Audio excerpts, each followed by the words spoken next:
Hey everyone, how's it going? When Cold War Zombies came out, I went on record calling the Onslaught mode the worst zombies mode of all time. After making that video, I didn't touch the game mode again until very recently. I've been finishing up the weapon grind in Cold War, and it turns out Onslaught is a pretty good way to rank up weapons quickly. So I've been playing Onslaught again, experiencing all of the new content and updates the mode has had over the past year and a half, and I thought I'd make a video updating my thoughts on the mode. So is Onslaught still the worst zombies game mode of all time?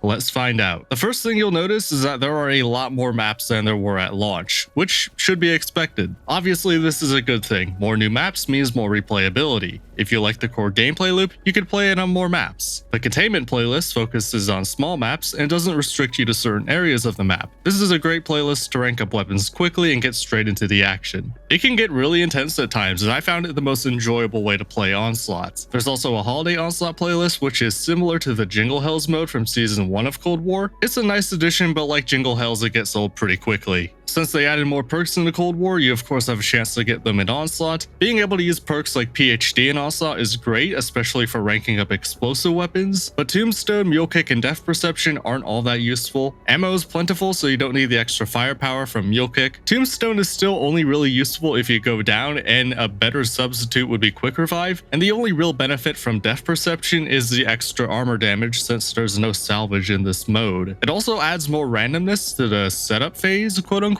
since there's 4 more perks that you can be given randomly at the end of elite rounds, so your odds of getting actually useful perks like Jug, Quick Revive, and Deadshot are lower than they were at launch. However, it does extend the quote-unquote setup phase of each game, so you're better rewarded for longer sessions. Speaking of elite rounds, they now have a chance to spawn a Mangler or a Mimic instead of always spawning a Megaton. It's another thing they added just to add a little more variety from round to round, though I found it strange they never added the Panzer or Abomination into the rotation for this mode. You also don't see some special enemies like Tormentors, Hellhounds, Tempests, or Disciples in this game mode, which is both a good or a bad thing depending on how many bosses you want to fight. Maybe that's something they'll add into the second year of Cold War updates. Speaking of which, Treyarch is planning on adding some new gimmick playlists into Onslaught with Season 3 Reloaded. I haven't played them as of recording this video because Season 3 Reloaded isn't out yet, but it's at least worth pointing out. They are continuing to update this mode. While they added some good content into this mode, my issues with Onslaught haven't been addressed. The setup phase is entirely reliant on RNG, meaning there's little to no strategy involved. Once you spawn into the game, the amount of decisions you have to make are minimal. The only consequential choices are what weapons to use Aether Tools and Chalices on if you're lucky enough to get them to spawn in, or if you want to swap weapons for a new weapon that has a higher rarity than the one you currently have. It's all based on luck. Sometimes you'll get all the perks and weapon upgrades you need early in your game and breeze right through. Other times you'll be on Surge 20 and have a red weapon and a couple of perks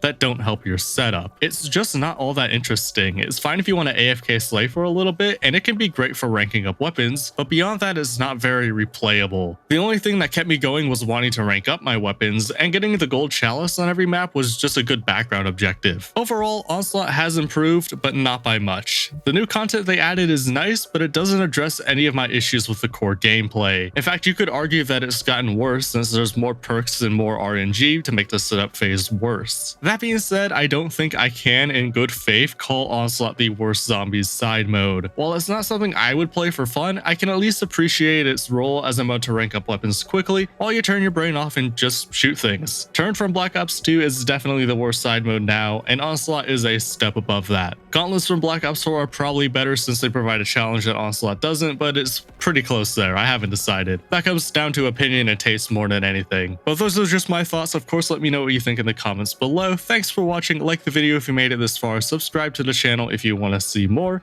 and I'll see you in the next video. Take care.